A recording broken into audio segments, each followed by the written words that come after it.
Nay man hilo, kahaman hilo, paano nung man hizo. Kasi na kempel, tabo na kempel, nung bilang ka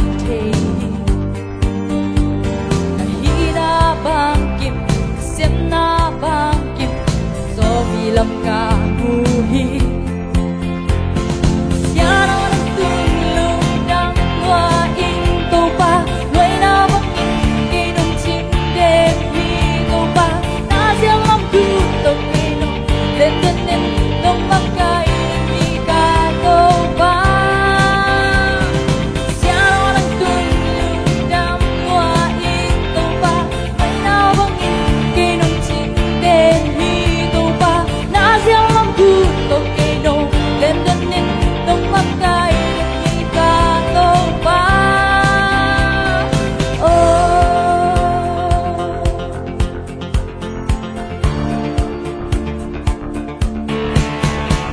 Kapil man hilo, kasyam man hilo, tupan ng pi man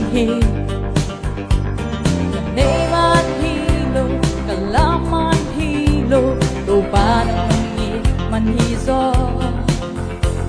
Kasim na kempel, kapol na kempel, nung bilang kachehi.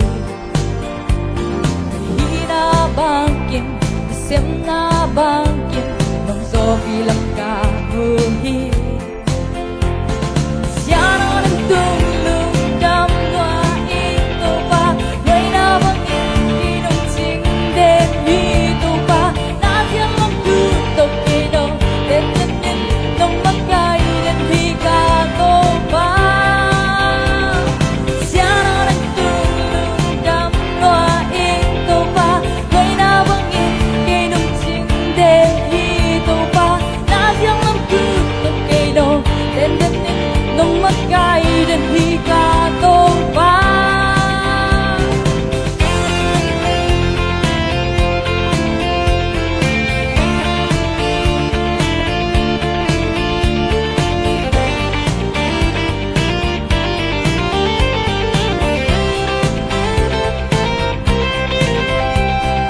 Siya nagtulong damwaing to pa, may nabangin kay nung singden hito pa, nasyalam gutok kay no, lendanin nung magkailan hikato pa.